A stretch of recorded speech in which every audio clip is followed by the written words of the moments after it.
Subscribe कीजिए हमारे channel नूर रज़ा को और बेल आइकन को प्रेस कीजिए जिससे आपको हमारी न्यू वीडियो की नोटिफिकेशन मिलती रहे। आका सादिक़ और मस्दूक नबी सल्लल्लाहु अलैहि वसल्लम ने फरमाया, मैंने कुछ औरतों को देखा कि जिनको छातियों से सीने से जहन्नम के अंदर बांध दिया गया है। अल्लाह अकबर। आका करीम रऊफुर रहीम सल्लल्लाहु अलैहि वसल्लम अगर ये बात ना फरमाते तो कभी हमें हिम्मत ना होती इस तरह की बात करने की। ए खातूने जन्नत की कनीज़ो, अल्लाह के हबीब अलैहिस्सलातु व तस्लीम फरमाते हैं जहन्नम के अंदर सीने के बल औरतों को लटकाया गया है। मैंने पूछा जिब्रील ये कौन औरतें हैं? तो जिब्रील अमीन ने अर्ज किया, या रसूल अल्लाह सल्लल्लाहु अलैहि वसल्लम, ये आपकी उम्मत की वो औरतें हैं आका कि जिनके शौहर मौजूद होते फिर भी ये दूसरों से नाजायज ताल्लुकात कायम किया करती थी। अल्लाह अकबर। कोई शरीफ औरत तो क्या, कोई शरीफ मर्द भी बीवी के होते हुए किसी दूसरी औरत से नाजायज ताल्लुकात कायम नहीं कर सकता, चे जाए की औरतें। लेकिन अल्लाह अकबर, आज हमारे माशरे को क्या हो गया? अल्लाह अकबर। जो औरतें कल तक के कुरान की तिलावत की आवाज घर के बाहर जाने नहीं देती थी, आज उन औरतों को क्या हो गया है? वो औरतें गाने गा रही हैं, वो औरतें शादी के मौके पे आंगन में डांस कर रही हैं, वो औरतें नाच रही हैं, वो औरतें घर के बाहर बन संवर कर निकल रही हैं। बन संवर कर इसलिए निकल रही हैं ताकि कोई मर्द देखे और उससे ताल्लुकात कायम हो जाए। अल्लाह अकबर। अल्लाह अल्लाह। मेरी ज़बान हया इसकी तशरीह से खामोश होगी कि अल्लाह अकबर, सीने के बल तुम्हें कैसे लटकाया जाएगा?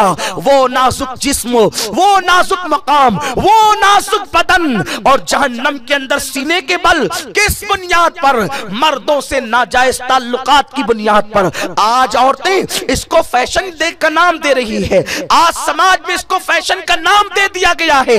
हर मर्द से हंस के मिलो, हर मर्द से दोस्ती करो। और आज तो हालात ये पैदा हो गए, शादी होती है तो बदबख्त मर्द अपनी बीवी को अपने दोस्तों से मिलाने ले जाता है। ये मेरी बीवी है, ये मेरा फुला दोस्त है, ये बचपन का दोस्त है, ये कॉलेज का दोस्त है, ये स्कूल का दोस्त है, ये पार्टी का दोस्त है, ये पार्क का दोस्त है। उन बदबख्त मर्दों से कह दो, उन दज्जूस मर्दों से कह दो कि अल्लाह के हबीब ने फरमाया, जो अपनी औरतों को बेहिजाब कर दे वो मर्द दज्जूस है। अल्लाह ना उनका फर्ज कबूल करता है ना उनका नफल कबूल करता है। लेकिन मेरी बहनों, तुम तो सैयदा फातिमा की कनीज हो, तुम तो खातून जन्नत की कनीज हो। अल्लाह अकबर। शादी के बाद भी और शादी से पहले भी मर्दों से नाजायज ताल्लुकात कायम करना ये मुस्लिम औरत की शान नहीं, ये मुस्लिम औरत का मकाम नहीं। आज तो औरतें फेसबुक पे बैठकर शादी के बावजूद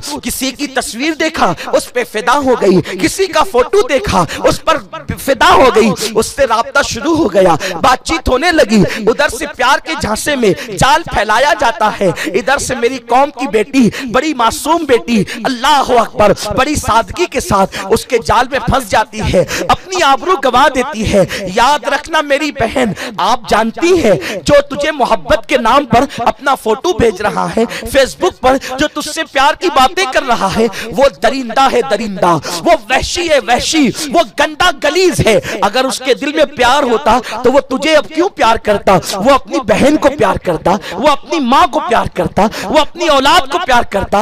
वो माँ से प्यार नहीं कर रहा है, तुझसे प्यार की बात कर रहा है। इसका मतलब जिसके दिल में माँ का प्यार नहीं, तेरा प्यार कैसे हो सकता है? लेकिन वो तुझे फांस रहा है जाल में, मोहब्बत का नाम दे करके तेरी आबरू लूटना चाहता है, तेरी इज्जत लूटना चाहता है, तेरी जवानी को बर्बाद करना चाहता है। लेकिन सुन ले मेरी बहन, एक औरत के लिए सबसे कीमती सरमाया उसकी हया हुआ करती है, उसकी पाकीज़गी हुआ करती है, उसकी तहारत हुआ करती है, उसकी पाक दामनी हुआ करती है।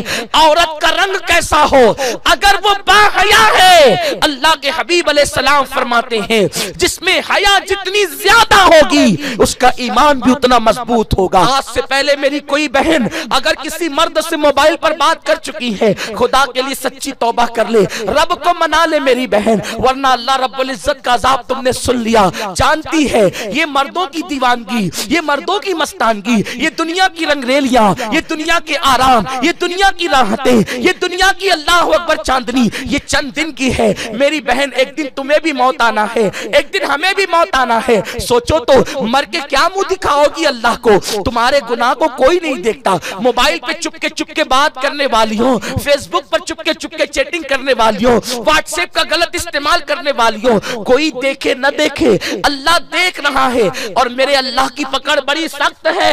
ان بطش ربک لشدید، تیرے رب کی پکڑ بڑی سخت ہے۔ یاد رکھنا جرائم کرنے والی عورتوں کے قبروں کا نشان بھی مٹ جاتا ہے، لیکن جو عورتیں تقوی اختیار کر کے پاک دامنی میں زندگی گزارتی ہے وہ دنیا میں اور آخرت میں کامیاب ہوتی ہے۔ یاد رکھیے میری قوم کی بیٹیوں، تمہاری آبرو بڑی قیمتی ہے۔ میرے رسول نے ایک مسلم بیٹی کی عزت کو کعبے سے بلند کر دیا ہے۔ خدا کے لیے کوئی ایسا کام نہ کرنا جس کی وجہ سے مرد تمہاری طرف متوجہ ہوں، مرد تمہاری طرف بڑھیں، مرد تمہاری طرف آئیں۔ یاد رکھیے اسی لیے تو خوشبودار عطر لگانے کے لیے عورتوں کو منع کیا گیا ہے۔ عورتوں کا عطر ایسا ہے کہ جس کا رنگ ظاہر ہو اور جس کی خوشبو ظاہر نہ ہو۔ حضرت فاروق اعظم کے دور میں ایک عورت خوشبو لگا کر کے نکلی اور اس کی خوشبو فاروق اعظم کے ناک میں آئی تو آپ نے کوڑا اٹھایا، فرمایا اگر اس کے بعد میں نے ایسی خوشبو سونگی تو میں تجھے اس کا انجام چکھاؤں گا۔ عورتیں ایسی خوشبو لگا کر نہ نکلے ایسے لوگ ان کے فتنے میں مبتلا ہوں، لوگ ان کی طرف متوجہ ہوں۔ اب آپ مجھے بتائیں عورتوں کو چاہیے کہ وہ ایسے انداز سے باہر نکلا کرے کہ کوئی ان کی طرف متوجہ نہ ہو۔ اس کے لیے بہترین برقع ہے، برقع بہترین چیز ہے جو پورے جسم کو ڈھانپ لیتا ہے۔ مگر یاد رکھیں آج کل برقعے بھی ایسے ڈیزائن والے نکلے، برقع ڈھیلا ڈھالا ہونا چاہیے، برقع صاف سادہ ہونا چاہیے، برقعے پہ کوئی ڈیزائن نہیں ہونا چاہیے۔ لیکن آج تو حال یہ ہے کہ عورتیں اب برقع بھی اتنا فیشن والا پہنتی ہے کہ نہ دیکھنے والا بھی دیکھے، نہ فتنے میں مبتلا ہونے والا بھی فتنے میں مبتلا ہو جائے۔ حجت الاسلام امام غزالی رحمت اللہ علیہ نے آج سے 900 سال پہلے فتویٰ دیا تھا کہ عورتوں کو ڈیزائن والا برقع پہننا ناجائز ہے۔ 900 سال پہلے کا دور کتنا حسین تھا، وہ غوث الاعظم دستگیر کا دور تھا، وہ غریب نواز کا دور تھا۔ اس دور میں کہا کہ عورتیں ڈیزائن والا برقع نہ پہنے۔ آج کے برقعے تو اللہ اکبر اتنے بھڑکدار اور اتنے تنگ اور چست ہوتے ہیں کہ نہ دیکھنے والا بھی دیکھے کہاں کہاں سے کٹا ہوتا ہے، کہاں کہاں بوٹے بنے ہوتے ہیں۔ یہ برقع ہے یا بلا ہے، یہ برقع ہے یا جال ہے، یہ برقع ہے یا آفت ہے؟ سن لو میری قوم کی بچیوں، یاد رکھنا اسلام نے برقعے کا حکم نہیں دیا، اسلام نے پردے کا حکم دیا۔ وہی برقع جنت میں لے جائے گا جو برقع تمہیں مکمل پردے میں کر لے، اور وہ برقع جو مردوں کو تمہاری طرف متوجہ کرے وہ برقع تمہیں جہنم کا ایندھن بنا دے گا، وہ برقع تمہیں جہنم کی آگ میں چلا دے گا۔ خدا کے لیے چست برقعوں کو ختم کر دو، ڈیزائن والے برقعوں سے توبہ کر لو۔ اگر اپنی آبرو بچانا ہے، اللہ اس کے رسول کو راضی کرنا ہے، اگر اس جسم کو کیڑوں کی خوراک قبر میں نہیں بنانا ہے، اس جسم کو بچھوؤں کی خوراک جہنم میں نہیں بنانا ہے، اس جسم کو سانپوں سے نہیں ڈسوانا ہے، تو آج ان تنگ برقعوں سے، چست برقعوں سے، ڈیزائن والے برقعوں سے توبہ کر لو، رنگین برقعوں سے توبہ کر لو۔ کالے برقعے ہوں وہ بھی ڈھیلے ڈھالے ہوں، ایسا پہلے برقعے ایسے ہوتے تھے قریب سے گزرنے والی کو کوئی پہچان نہیں پاتا تھا بوڑھی جا رہی ہے یا جوان جا رہی ہے۔ آج تو برقعے دیکھ کر کے لوگوں کی نیتیں بدلتی ہے۔ خدا کے لیے ایسے برقعوں سے توبہ کرو۔ میں زیادہ گفتگو یہاں تو نہیں کر سکتا لیکن بس اتنا کہہ سکتا ہوں اللہ توبہ کرنے والوں کو پسند کرتا ہے۔ کل تک جو ہوا ہوا، آج سچی توبہ کر لو، اللہ تمہارے گناہوں کو معاف کر دے گا، اللہ تمہاری بخشش فرما دے گا۔ گناہ سے توبہ کرنے والے ایسے ہیں جیسے انہوں نے گناہ کیا ہی نہیں۔